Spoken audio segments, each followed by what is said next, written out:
Hi, I'm Steve Smith with cultomac.com. So the iPhone has taken the place as the everyday camera. Today we're going to put it head to head with a professional DSLR to see how it stacks up. Let's get started.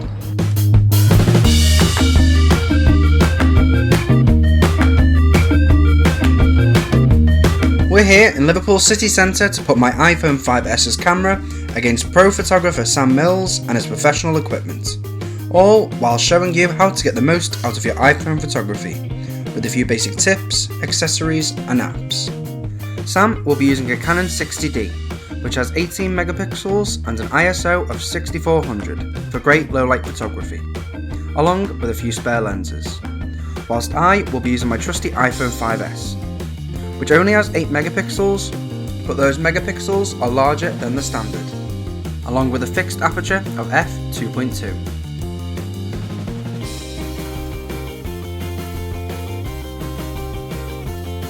The first thing about any good picture is obviously being able to see it.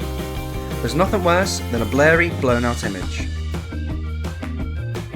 So one of the key factors to taking great photos with your iPhone is exposure and focus. And this is even easier on an iPhone than it is on a traditional DSLR. So what you do is, open up your camera app and decide what you want to focus on. So for this image, I want the landscape to stand out. All I do is simply tap and my exposure is set to it. If I was to set my exposure to the bright sky, it will darken everything else. And it's the same for darker scenes. Tap on the darkest spot and the camera's exposure will turn everything up brighter. Once I'm happy, I just tap and hold to lock my settings in. And as you can see, here's the original image, really dark and dingy. And here's the final one, a lot brighter, cleaner, and more pleasing to the eye. Same goes for these shots. One's the automatic exposure, and one's fiddled, and easier to see the subject I'm trying to capture. And the same steps go for your focus. Simply tap on your subject and the camera will focus. This works particularly well if your foreground is close to your camera, creating a nice depth of field.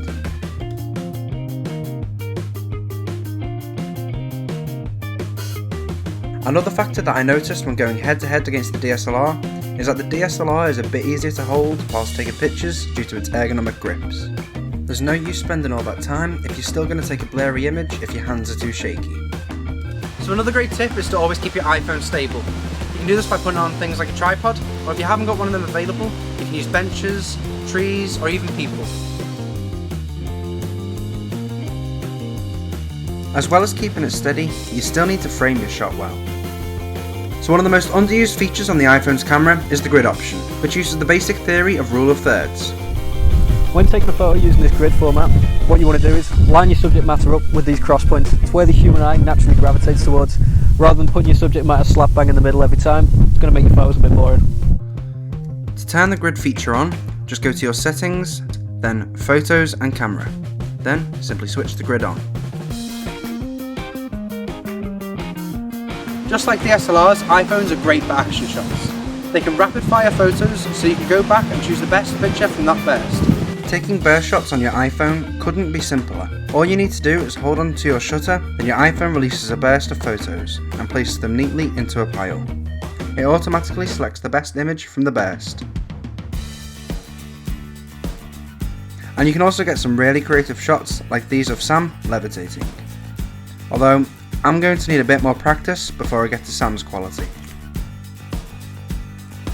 So my last and final tip is just to experiment. Play with different angles, heights, place things in the foreground. The more unique shots that you get, they're going to be more interesting to your viewers. Taking photos from different heights can really transform an image, and even change where the eye is being drawn to. All of these tips combined will let you make the most of your iPhone's camera, for everyday shooting, holiday snaps, or even if you're feeling a bit creative. And what about the issue of using an iPhone or a DSLR? Well, check that out in the second part of this video next Saturday, when I'll be comparing shots, showing you the best iPhone photography accessories and apps. Until then, if you like this video, please give it a thumbs up as it really helps us out. And don't forget to hit the subscribe button so you don't miss a single video from Cult of Mac 7 days a week. Also, you can check out Sam's photography from the link in the description. I'll see you next time.